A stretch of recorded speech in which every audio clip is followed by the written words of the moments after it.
So many people are buying properties, but I think that the biggest challenge that they have is that they go out and get insurance, but they're actually not covered for that insurance. And they're paying for many, many years, and then something happens. Mark, what is the biggest thing that you have seen that, especially newbies that are buying properties for investments, specifically, the biggest downfall, or should I say their biggest mistake that they do?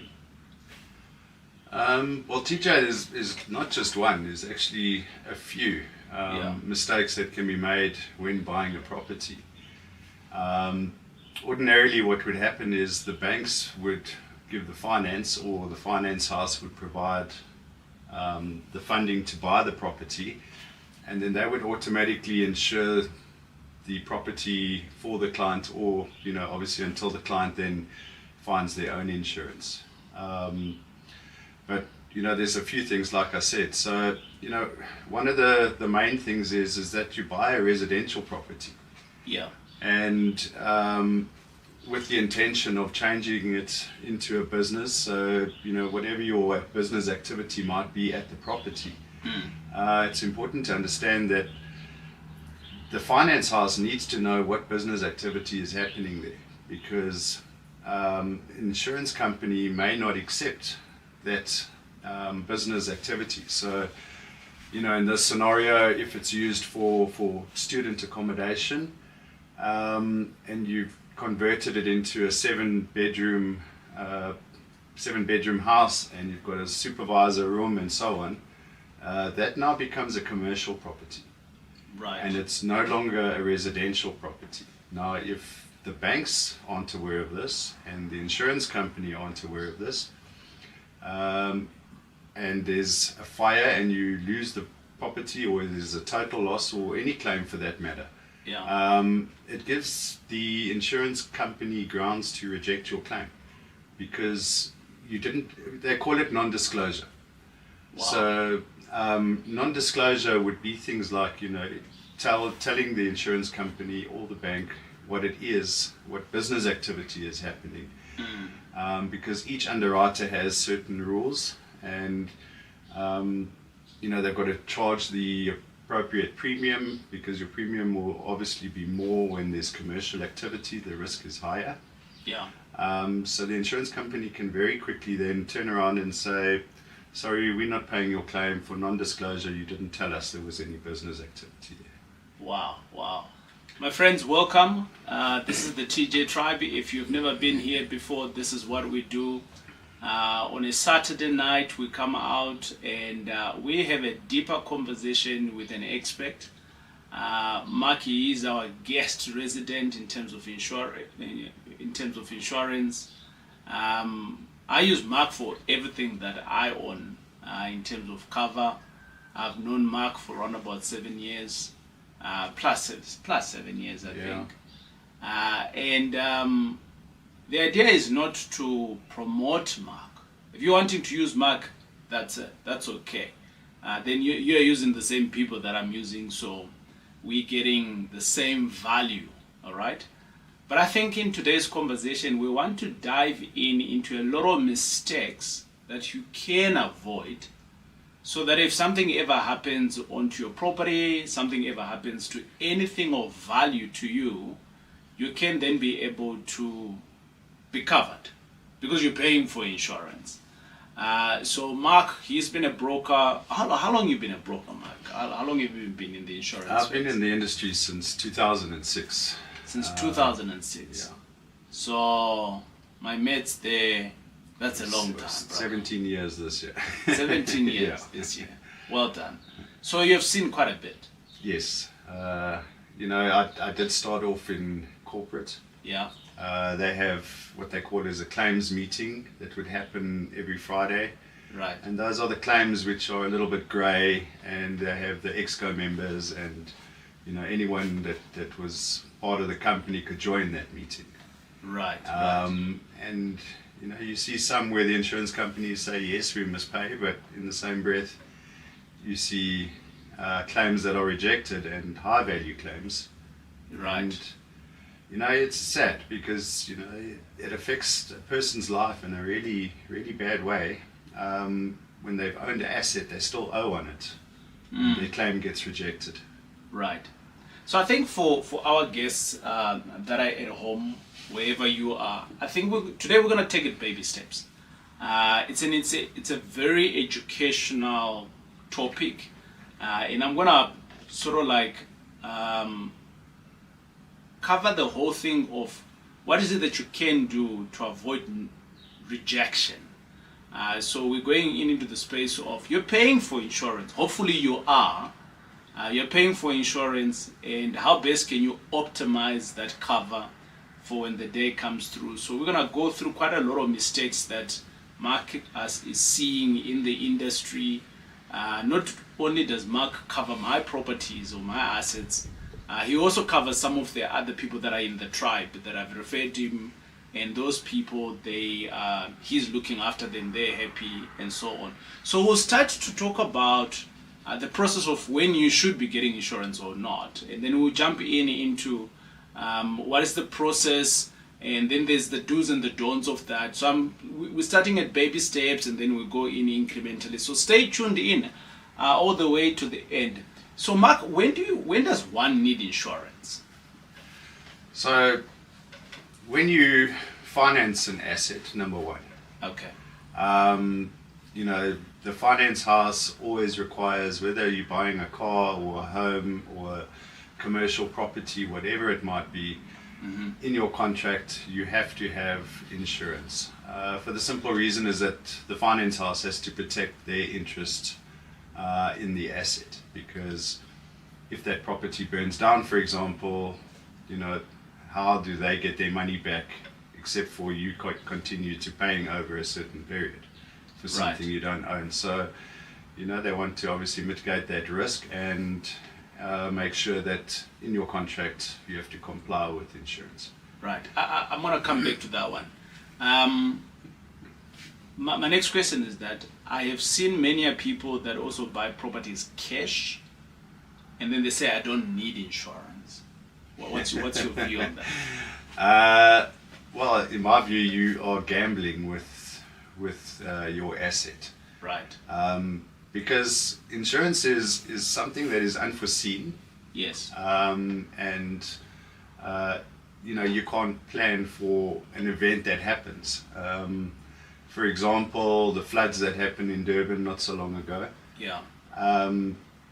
Properties were washed away.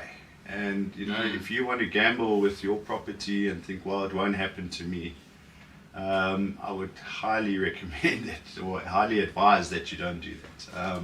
So whether you are buying this property cash, whether you're buying it through a financing house, it's pretty important for you to cover it, because the example that you're giving here for Durban, where we also houses being washed away, if it was one of your houses, either be it cash or debt, you're covered. That's Correct. basically it. Correct. Right. But on that point, it's also important to insure your vehicle for the correct value. Right. Where people make the biggest mistake is, people will insure the property for what they bought it for, the market value. Okay. And that value is not always correct. What you should really be doing is insuring it for the cost to repair using new materials in that area. So you would typically get hold of a building contractor and say, what does it cost per square meter to rebuild this property using new materials? Right. Now, the reason why I say that's important, because if at the end of the day it is a total loss, there's a fire, and that whole property burns down, the insurance companies go out and they send an assessor and they see if you're underinsured, they don't pay you the value that you insured your property for. They pay you proportionately. So to give you a very simple example, you bought the property for 200,000 Rand. They see that it was actually 400,000 Rand. You would then be paid out 50% of the value of what you insured the building, less your excess as well. I see. So you insured for 200,000, you will end up getting 100,000 less your excess. Right. So there's a building that I bought at one point, small block of flats, mixed use, and we bought it for just below 2 million rand. But when I started looking at the paperwork for the insurance, it came through, and then there was a line that says replacement value, and it was 6 million. And then at the bottom, and then it came up my insurance. I think at the time, it was about 1,005 or something like that. And then I was like, whoa, why are they now increasing this insurance to 1,005? Because now they're covering 6 million. Why shouldn't they just be covering what I bought it for? And this is exactly what you just mentioned now. Yeah. So I think that's of importance value. This is specifically for fixed asset or for movable assets as well. Movable assets, my friends, cars, that kind of thing. Yeah, so look, with cars it's different, because most insurance companies will work on either the retail value, which is the current selling price of the vehicle, or they'll work on market value. So which is a lower value. So you can insure your vehicle for market value. It just means you'll be paid out less in the event of a total loss or theft or hijacking. Retail value is obviously the higher value. Right. Now, what typically happens with vehicles is they are depreciating assets. Right. So insurance companies, most of them are linked, well, in fact, all of them are linked to TransUnion, which they send the updated retail values of the vehicle every month, which is integrated into their system. So it's not something they have to go and manually capture. It updates monthly. So I've got a problem when it comes to vehicles, right? So, and maybe this is my real estate man speaking. So when you're insuring a movable property, so let's talk about a house, right? If you're insuring a house, it's appreciating. So I get it that my insurance needs to be going up, right? Yes. Immovable, which I is know a exactly car. where you're going with this. But finish. and this is a car, and it's depreciating every month. So in my little brains of accounting, I'm like, I should be paying less and less and less insurance as I go along. But it doesn't work like that. Hey, my friends, I'm very sorry that I have to disturb the amazing conversation that is happening. But I thought, let me just jump in here and give you a little bit of a good word of a service that I utilize, which is called Expelo. You might have never heard of them before, but basically what Expelo is, all of us who are here, we do property investments. And as and when we do property investments, we have properties that we have and we take insurance on that. And we also have tenants that we've got. And at some point, these tenants tend not to pay. It's a reality in our market.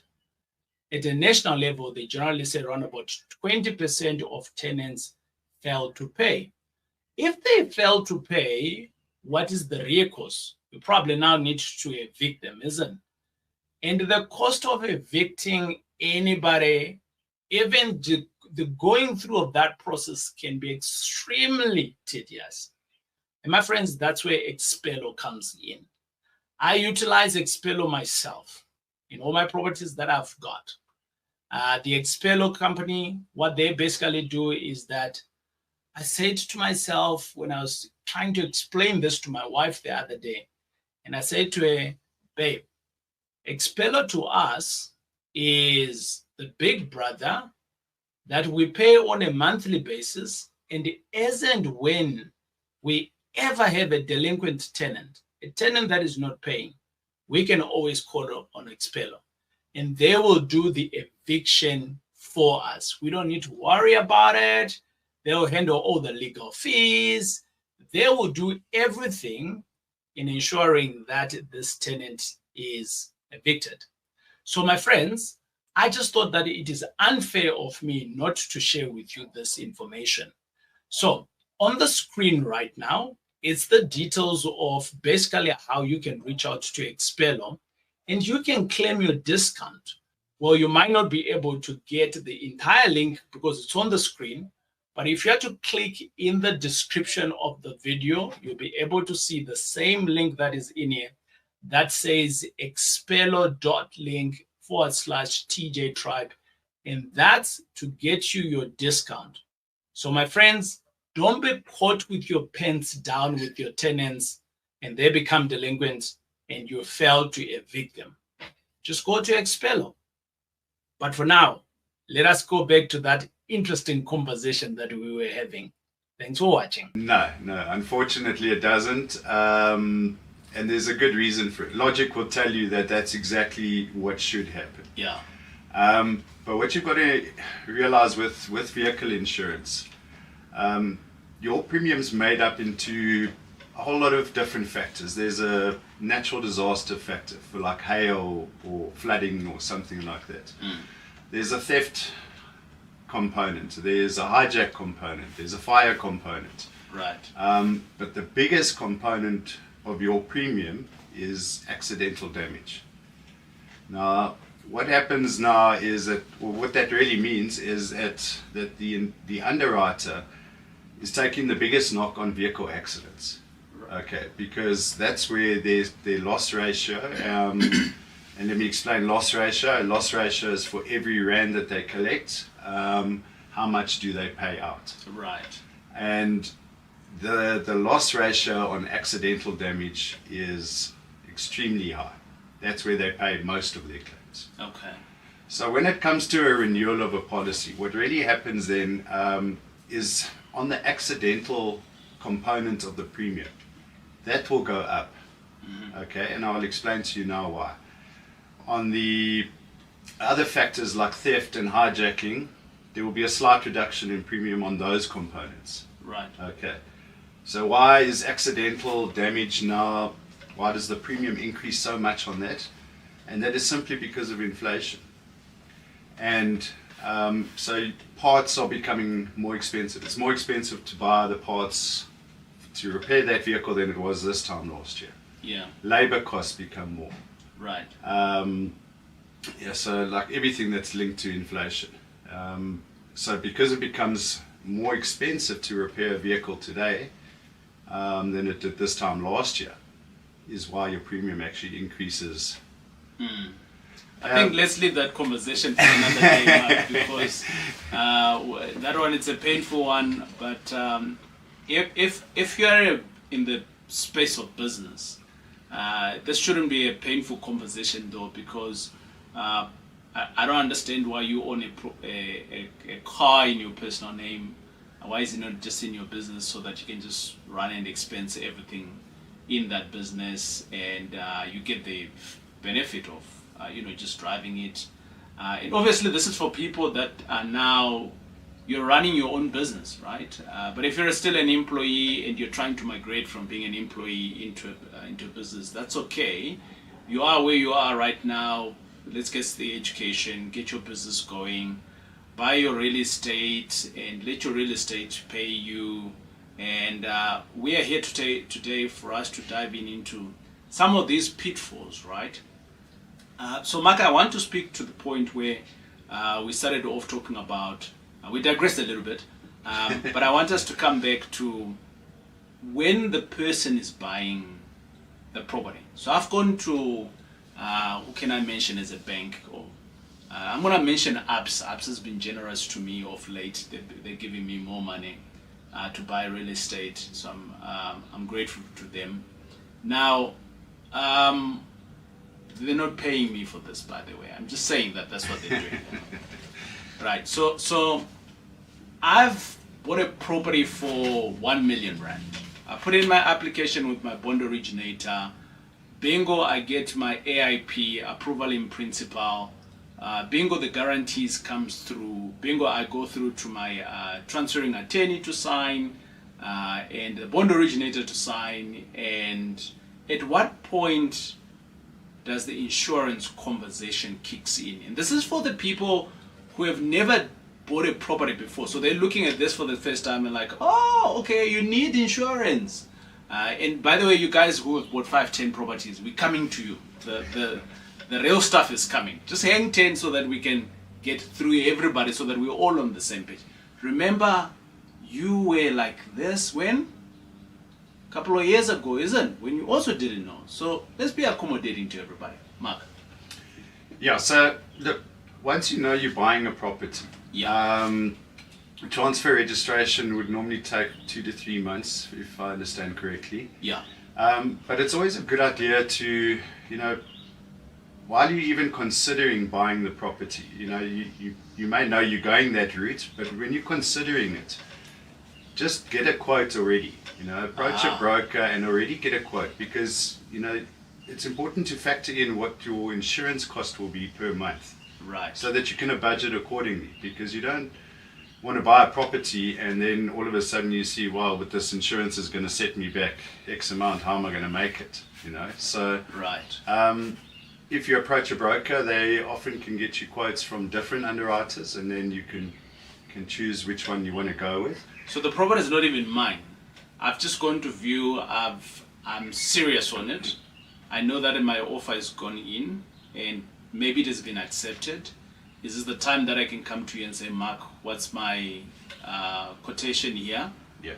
And you are happy then to work with me, or should I say any broker? But I'm talking to you because you do everything for me. So this time now, you are happy to actually say, okay, what kind of a property is it? What are you going to use it for? And then you give me a preliminary quotation. Is that what you said? That's right, Joel. So I would typically send you an email with all the information that I need pertaining to the business. Right. So I would like to know what the business activity is. I need to know if there's a LARPA or thatch, because those are higher risk for fires, and sometimes lightning conductors are a requirement. Don't buy lapas. Don't buy lapas. No. Yeah. No, and even in your personal capacity, don't buy LARPA. Right. Just the maintenance and upkeep of that is also expensive. But so I will typically send you an email, and I would just ask you a series of questions, and then I also ask you under a general section, the details about your business, your company name, the registration number, if you've had commercial insurance before, if you've had any claims in the last 3 years, which is also very important, because if you have had commercial properties before in a different company name and you've had claims, but we are using that insurance history, we need to note the claims, because you don't want to get to a point where you have a claim and then they say, non-disclosure, you didn't tell us about previous claims that you had. Okay. So my friends, you heard that. At what point now you know? Because I use Mark, he already has probably 90% of all my stuff. He has it on file, and when a new deal comes through, I just need to send him the one component of the deal, because everything else he has, right? So we're always talking about in the tribe, how best can you optimize your resources, your time. So if you're jumping from one broker, insurance 3, insurance 15, the amount of time you're engaging with these people, you could literally cut it in half by working with one person who understands your business, and within that, he's got everything on file for you. So you got a quick response. And by the way, you can build your own relationship with Mark. It doesn't have to come through me. You can build your own relationship with Mark. And then thereafter, your optimization of your own time is at a higher level, because now you can do more deals quicker, and you can get to your decisions quicker, so you can run faster, and which is what we all want, right? But Mark, I want us to speak about this word called non-disclosure. You have mentioned it, I think, 13 times so far. Let's talk about that word. What does it mean? So non-disclosure is simply, you are not telling the insurance company or the underwriter important information that they should know about. Okay, so we've mentioned a couple of examples already. It's claims, if there's any business activity happening at the property. Yeah. So it's really anything that you hold back that could be misleading to the insurance company, because had you have told them certain things, they may have not accepted you as a client. And you would need to go around and look for an underwriter that would accept your risk. So it's important, but the underwriter will ask you questions, and it's just important that you're honest about the questions that are asked to you. So you need to be as honest as you can with the information that you've got at hand at that particular time. However, if that information changes, you need to let them know again, because that's also another non-disclosure. So I buy this house here, that where we are in, Mark, today. It was a normal house.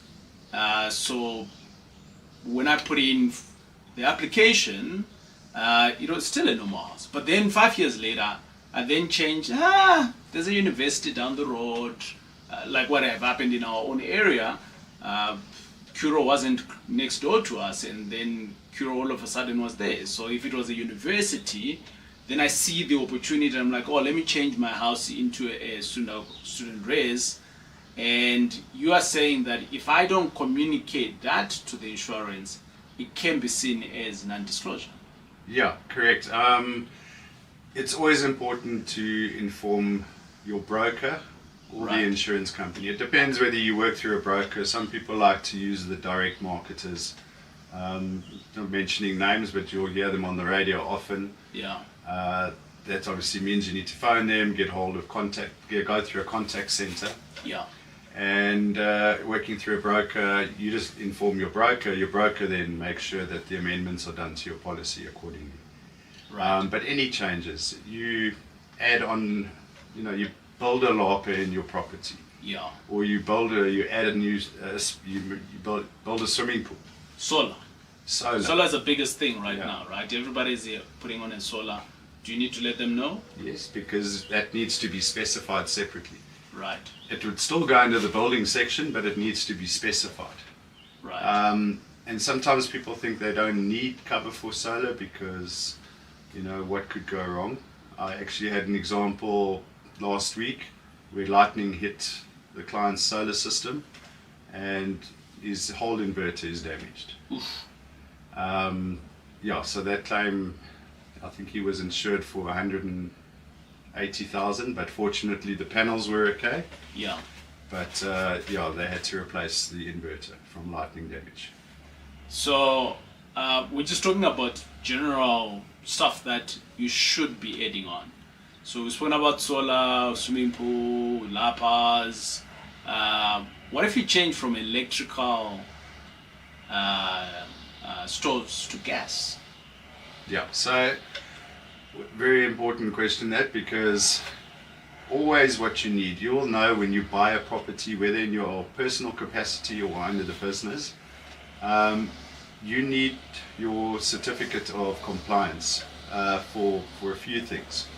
And electricals is the one compliance certificate which you have to have. Gas, certificate of compliance for gas cylinders, you have to let your insurance company know, because there's certain rules that go along with that. Yeah. And if we're talking in the commercial space now, if you do have gas, you have to comply with the municipal bylaws. And that's in the way that you store the gas, where it is stored, how far away from the property, or there's rules and regulations when it comes to the municipal bylaws. The other one that's important is your certificate of compliance for firefighting equipment. Now, a lot of clients that I've dealt with, we've had to go and get companies to come in and say, right, if you want to be compliant with the municipal bylaws, you need X amount of fire cylinders, you need a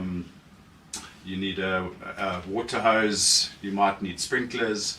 So it's all the one thing you must make sure, because the insurance company, they can provide a value added service by guiding you, but they aren't the specialists in the municipal bylaws.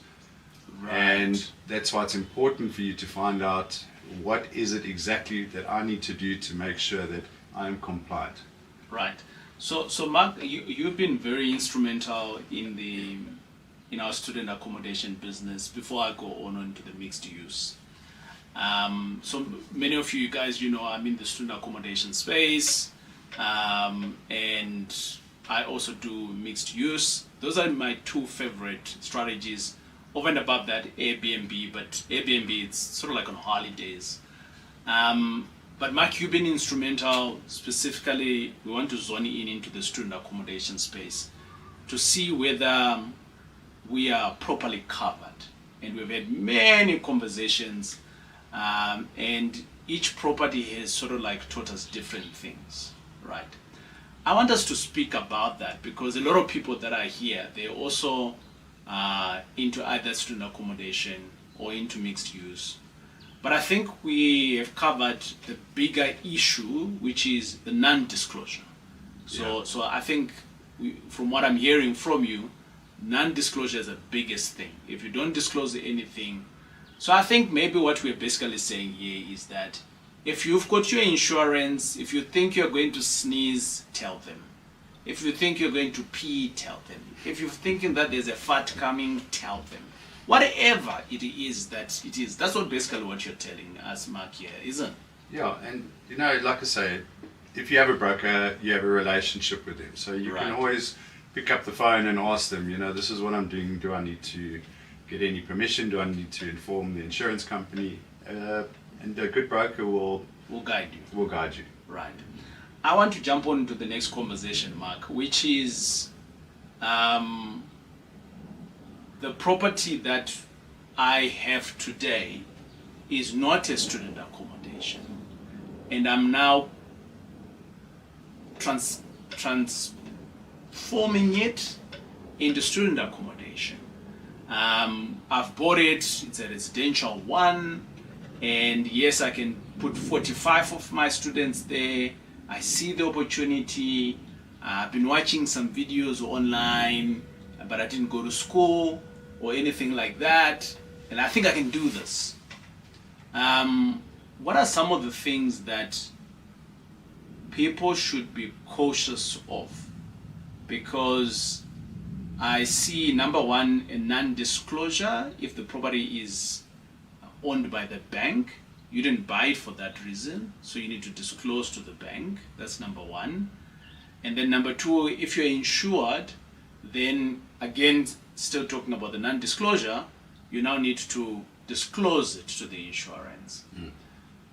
What are the baby steps, or what are the benefits of us now doing this disclosure? Because I've seen that there's other things that has now come out. Once you do say that I'm doing student accommodation, there's different types of insurance now that one needs to take. And these are things that when I was just doing affordable housing and commercial real estate on the mixed use, I didn't need to worry about, but now I see it, I need to worry about it more often. Just walk us through that process. If you're in property investment, at some point or the other, you have had to evict someone. And I know, my friends, it is a painful exercise. But I'm here to tell you that for the last couple of years, I've been using a company that is called Expello. Expello, basically what they do is that you pay them a monthly fee, and over and above that, whenever you get a delinquent tenant, they will come and evict that individual free of charge, because obviously you've been paying, right? And over and above that, you don't have to do anything. But guess what? I have managed to organize a good price for you. And the link here that you're seeing, which is called expello.link./TJ Tribe, gets you a great discount from Expello. So my friends, don't be caught with your pants down on your tenant. Just Expello them with Expello. It is TJ. Let's go back to the video. Okay. Just before I tell you about that, the other thing linked to non-disclosure is material misrepresentation. Okay. And that leans a bit more to, you ask the question and you kind of lie about it. Right. So maybe just to give you a simple example quickly, you buy yourself a new car. It's actually bought for your son. Right. Okay. So he is the regular driver of the vehicle, and you do the premium with him as the regular driver, and it's 3,000 Rand a month. Then you go, oh, no, let's make me the regular driver. Because you are older, you have more experience in driving, you've had your license for longer and so on. Premium with you is 800 Rand a month. Okay. You have an accident, or son has an accident, the assessor goes out, investigator checks, they ask the security guard, who's driving this car. They have ways and means of finding things out. Yeah. And by the way, now the whole of Johannesburg's got cameras now. Yeah. So, well, I don't know if they work, but so that's material misrepresentation, because you're basically lying to get a cheaper premium. Okay. But at the end of the day, then you're really paying for insurance that's never going to pay out, so you're really throwing your money away. Okay. Wow. Okay. All right. But back to your question. So when you're buying a commercial property, and in these examples that we've been using, the student accommodation. Yeah. But it's not commercial. It was residential, and now you have now decided, no, let me turn it to be commercial. Correct. Yeah. So, but you would have insured it under residential, call it personal lines. Yes. Now that you are changing it into commercial. So student accommodation is regarded as commercial. Correct. Okay. Yeah. Because now there's a business activity happening in that home. So the underlining statement here is, once there's a business, it is commercial. Yeah. Well, I don't want to say every business, because you might have a home office, where you are just performing an administrative function. Yeah. Yes, it might be split. You might have this is your primary residence, but you've got a PA. Office, yeah, but you've got a PA that comes here. You could then insure your office for the electronic equipment. Right. Public liability if you get clients that come to your premises. Right. Because ordinarily under your personal liability, it doesn't cover commercial or business that's happening at your property. So how can I check? How can I be confident that this is now commercial? Because the other example that came into my head was like, what if I am cooking? I'm not running a restaurant. I'm running an online restaurant. So I've got a couple of chefs that come to my house. They cook, and we deliver food. Is that now commercial? So again, you would insure that portion of your business under commercial. So your contents, your TVs and everything, your beds and that type of thing will fall under your personal insurance. Right. The building will fall under your personal insurance, depending on what's going on. Because again, so there's no right answer without actually assessing the actual property. Exactly. You've got to kind of take each case in its own merit, and that's why you would need the guidance of the broker and the insurance company. Right. My friends, there you are. If you're running some form of a business, the best thing is that we're giving you the information here at a wider scale, but for it to make sense for your own purposes, on your own property, you now need to engage Marc or your own Marc. Right, there's plenty Marcs out there, but if you're happy to utilize Marc, then you can jump on. We will put in his details on the link that will come up at the bottom of the video as it is showing now. And all you need to do is to click on it, follow I'm looking for insurance, and then bingo, you get Marc's details and he will help you out, and voila, you are fully covered. But Marc, let's come back to the conversation of we are in a space now where it is now running as commercial. I think the first thing that we may need to talk about is the bylaws first, because we forget that. So municipality bylaws, my friends, is that, are you allowed to run that type of a business on that property? Because not all municipalities will allow you to. Yeah, it's got to be zoned for business rights. Right. If it's not zoned for business rights, will you insure it or it won't be insured? It won't be insured because, again, like I say, the insurance company expects that you comply with the municipal bylaws. And if you don't comply, Yeah. they won't pay out.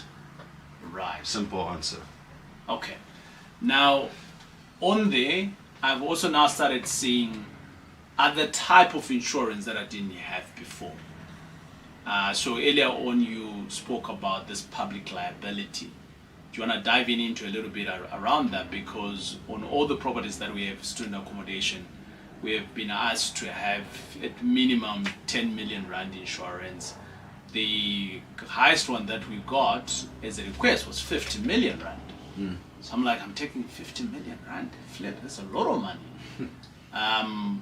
But why? What is public liability, and why would you need it, especially if you're running student accommodation? Okay, so I just want to maybe explain how we insure it.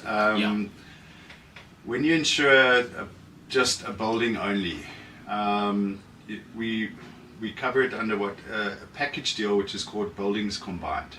Right. Now, buildings combined automatically comes in with your fire and allied perils, which is your weather-related risks. Yeah. Included in there is loss of rent, so that is your source of income. Wait. So, number one, you're covering for fire. So if there's fire on the property, then the insurance is going to cover. Yeah, and allied perils, which is things like earthquakes, any weather-related stuff, hail damage, wind. All right. And then the third one is, if I am getting rent on this property, you're covering my rent. Yeah. So how far? So your property burns down. You covered up to 25% of the building sum insured. Right. So if you have a total loss, your building is R1 million. Yeah. They would pay you your monthly rental. Yeah. To a maximum. Some is 20%, some is 25%. So it will either be to 200,000 or to 250,000. Okay. Or until the building becomes tenantable again. Who makes the call for 20 to 25%? Are you allowed to make that call? No, so like I said, it comes in a package deal. Oh, okay, right. So it's automatically included. So like I say, some underwriters cover up to 20%, others cover up to 25%. So if your rent was 10 grand, basically what you're saying here is that now on R1 million property, 250, that's what you're allocated to. For the month where the property is not functioning, you're going to get 10 grand. You're not getting 250,000. No. They will pay you your monthly rental that you receive. Right. Obviously, you need to give them the contracts and the proof and all of that. Yes. So there is some documentation they would require. I just wanted to clarify that for some of my friends that are getting excited that they're going to get 250,000. No. So like I said, it's either once you reach that cap of 250,000, it stops paying. Right. But then they also say they will pay up to 250,000. Right. Or until the property is tenantable again. Okay. So now the insurance company have come, they've paid out the claim, they now, demolition guys come out, they clear out the property and they rebuild this property. Right. Now if that takes, if we're working on 10 grand a month, that's 25 months. So if that property takes more than, call it 2 years to build, then that's when you will start losing the income you would have got. But that's kind of like in a worst case scenario. But rebuilding a property, depending on the property, right? Plus minus 6 months to a year. Yeah, it shouldn't take 2 years because then you're using the wrong building contractors. 100%. Awesome. Mark, let's jump on again to that package that you're talking about. We're coming to the public liability space now. Yeah.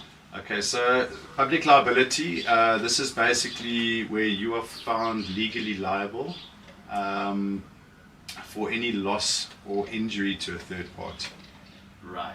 Okay, so to give you an example now, on the property there's some loose tiles and there's a heavy rain and one of the students run in and that tile falls on top of them and causes serious injury. That student can sue you, and you can imagine, especially in the event of accidental death or serious injury where there's big hospital bills, that can run into into millions.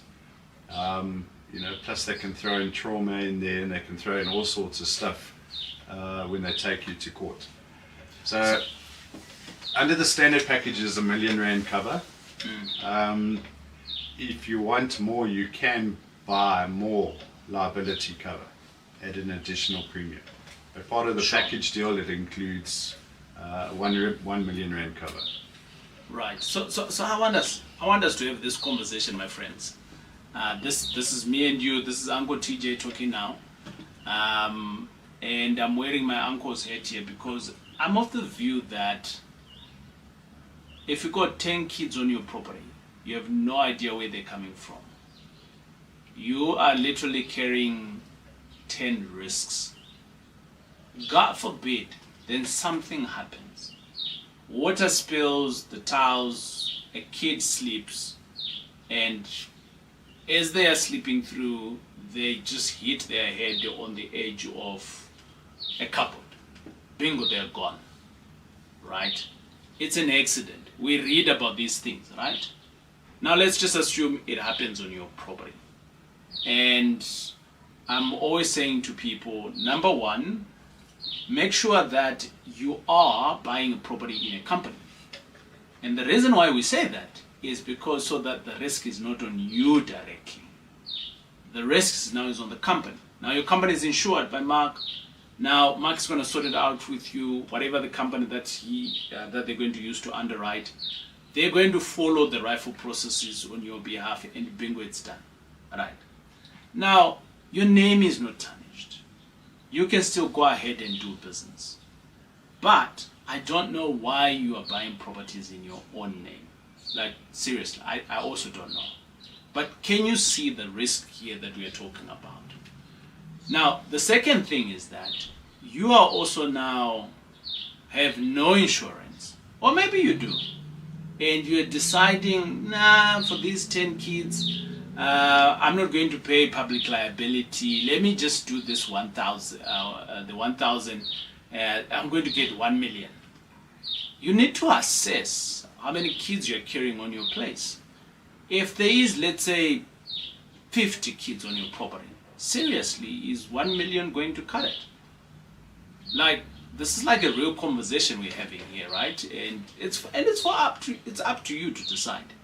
So that's why I've always said I just say earlier on, one of the properties we had done 50 million cover on it. Why? Because there's more kids on the property. So now you start weighing out options of how many kids do we have, what's the ratio for each kid, and I kind of like look at it generally like 1 million per kid. That's me. Am I being overprotective? I don't know. But I really think I'm doing the right thing for when the rainy day comes, and I am not stinging my money. So do the right thing. Remember, we are here to learn, and that's why we bring out specialists so that they can educate us. But we're going to go back to Marc now. Sorry that if I was harsh on you, I'm really sorry. But you know me, it's not about that. It's for us to do the right things. Marc, so TJ, just before we move on past the public liability, I think it's important to explain that 1 million is an aggregated amount per annum. Ooh. So if you have 2 claims of 500,000 rand, that's your 1 million rand used up. So it's not 1 million rand per claim. Right. It's 1 million aggregated per annum. Right. So it's important. That's why people like to increase that value, because one claim you can use 1 million rand, perhaps even more, and then you have to pay out of pocket for the rest. Right. So just to mention that. So at one point we're talking about land use here versus the municipality bylaws. So basically, if you are in contravening of the municipality bylaws, even if you are paying for the insurance won't cover. Simple, finish and clear. What do you need to do? You need to go and rezone. So I want us to speak about, I bought a property at one point. It used to be a brothel, Marc, right? And we bought it out in Durban, and we were wanting to put students on it, and the whole neighborhood just was like, nah, you can't do this, because I wanted to put in girls on the property. Yeah, they preferred the brothel. Goodness. So they thought that the girls that were going to put in, it's a continuous brothel. A brothel, is it a commercial business? Yeah, we won't. I think from a moral side, we don't insure brothels. Really? Okay, all right. We insure strip clubs, but not brothels. It's the same thing, though. No, well, the strippers not really performing any activities. Yeah. All right, I get it. Okay. You know, the strip club has got a bar. They serve food. Right. They've got clientele that come out. They need public liability. Right. There's more activities up at the belt than below the belt. Yeah, so. Okay. All right. Good. There you are, my friends. If you've been thinking of going into that business, you're in trouble there, right? There's no insurance. Non-disclosure is the biggest thing. Yeah, and material misrepresentation. Material representation is another one. Violation of the municipal bylaws. So you're utilizing your property for what it's not actually. And you're still insured, but you are insured in the wrong space altogether. I'm of the view that if you're doing any of these things, then don't pay for insurance. No, exactly. There's no point in doing that. Because at the end of the day, your claim's just going to be rejected. But you're better off saving the money. 100%. And it's important, you know, look, if you do take out the insurance, always, you know, your policy schedule, which tells you all about your risk, right, what it's covered, you make sure that is all correct. Yeah. And then familiarize yourself with the policy wording, because that tells you what is covered and what isn't covered. Right. And simply, when I want to tell you what's not covered, it's something that happens. Well, insurance is sudden and unforeseen. Mm-hmm. So if now we're not talking about not complying here. This is simply things that are not sudden and unforeseen. So it could be gradual deterioration of something, you know. So they would call it lack of maintenance. Yes. You know, you don't clean your gutters out every year before the rainy season comes. Water starts collecting and hanging in there, and the gutter falls off and causes damage to the rest of the property. Insurance company won't pay that out because it's lack of maintenance. Oh. Yeah. So similarly, if you've got a leak on your roof and it was never painted for the last 20 years. Yeah. So you've got to make sure that you maintain your property. Yeah. And by the way, that's a serious one. It's I see it all the time. Guys buy oldish property. I'm a big advocate of buying in the old suburbs. But now you buy in those areas and you don't get a property inspector out. So shout out to Gauteng inspectors. They do a stunning job. Visit them if you can. But here's the thing. The roof has been standing for 30 years. Come on, guys. The basic thing that you need to do is just paint it. It's going to cost you maybe 10 grand, right? But if you don't do that, the rainy season comes in, water is coming in, and you call Mark and you say, hey, I've got leakage here and there, and the tenant's TV is gone, and in the end, can you sort me out? You're thinking you're insured. And then they'll just turn back and say, no, we can't do it, because they'll come out and assess. Yeah. And then they'll see there was no maintenance at all, and they'll say no. 100%. And you give your broker a lot of grey hair because he's now trying to fight to get your claim paid out. So. Yet in the meantime, this is all your own doing. Yeah. So look, maintenance is a big thing. Another thing that wouldn't be covered is obviously intentional acts. Right. Anyone that goes and maliciously damages the property. Right. So that's just one thing to bear in mind. Gradual deterioration, if you've got... Wasn't there a macro case around that at one point? They were calling it an arson.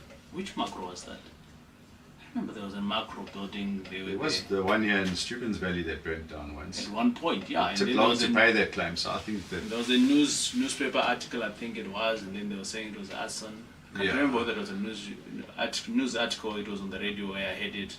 And I was thinking, what is arson? What is arson? And I went in to investigate, I'm like, but who would do that? Are there people that do that? They are. So you find yourself in financial trouble, Right. and you intentionally go and set your place on fire, Yeah. or your car, or whatever. Right. Um, When I was at the bank, on the cars one, I had a friend who used to be an investigator, so he used to go out and they wouldn't remove the body if someone has had an accident up until he arrives. And I was asking him, so what's the whole idea?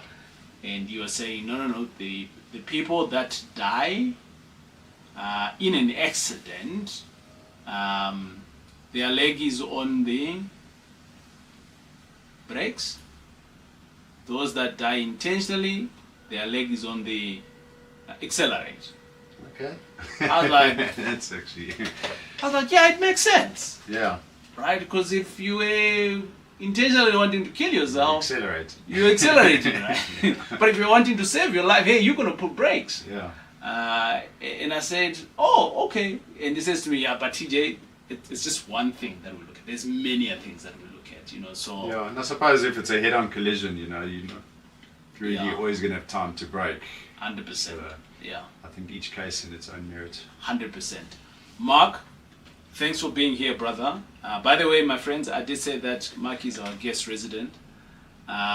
If you are wanting to get a hold of him, the details you're going to see at the bottom. That's number one. Number two, if you're not so sure and you need guidance, he can guide you too. If you're not so sure of your current cover that you have, and Mark, I want us to speak about that, because we've got a property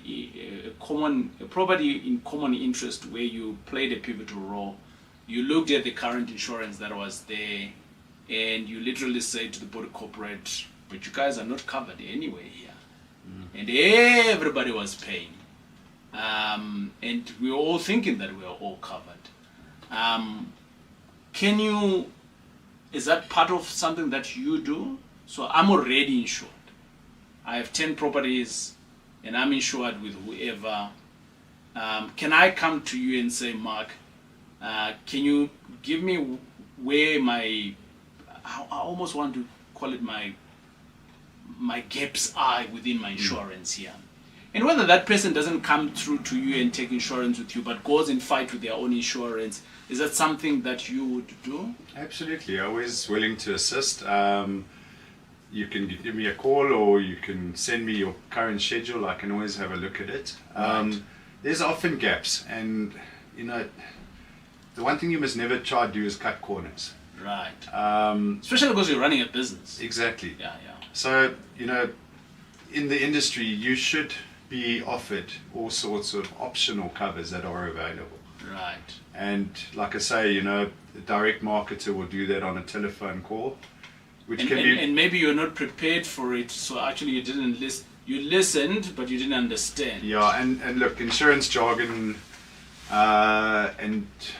can be very confusing. Sure. You're sitting on the phone with a direct marketer and they're just reading scripting off a screen and talking, and you're listening with half an ear. You don't really know what they're talking about. Right. And the risk of, in my view, when you go more so in the commercial space with a direct marketer is, are you understanding exactly what they're offering you? Have they guided you properly? Yeah. And not that, now at the end of the day you say, right, no, I don't need this, take that off. And you start cutting corners to save money on your insurance. But, obviously the impact of that is when it happens, you could find yourself in a more serious financial situation because you didn't opt for a cover like, call it accidental damage. Yeah. That optional cover that I know some of the underwriters offer is geysers and pipes wear and tear. Yeah. Because generally wear and tear is not covered because, as I explained earlier, that happens over time. It's not sudden and unforeseen. Yeah.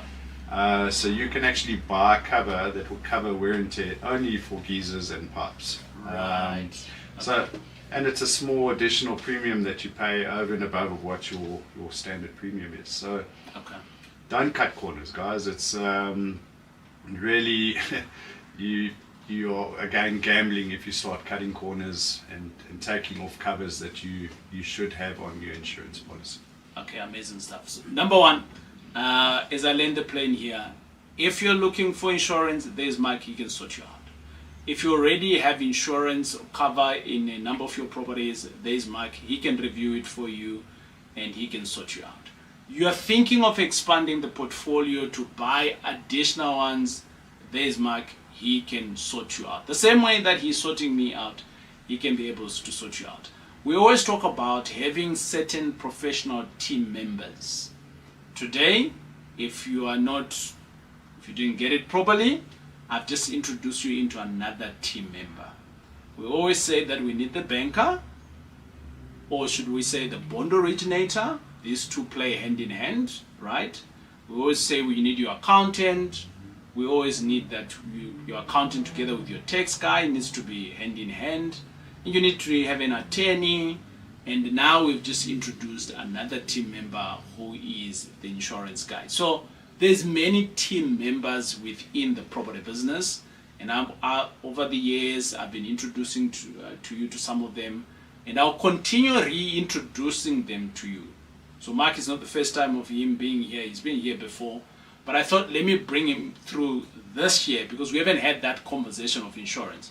So take this as a reminder for some of you who are in the game, or take this as an action plan of maybe let me just double check to see whether I am covered. My friends, it's been great hanging out with you, and I'll check you out at the next video here on the TJ Tribe. It is I, TJ, will chat with you later. Boom, boom.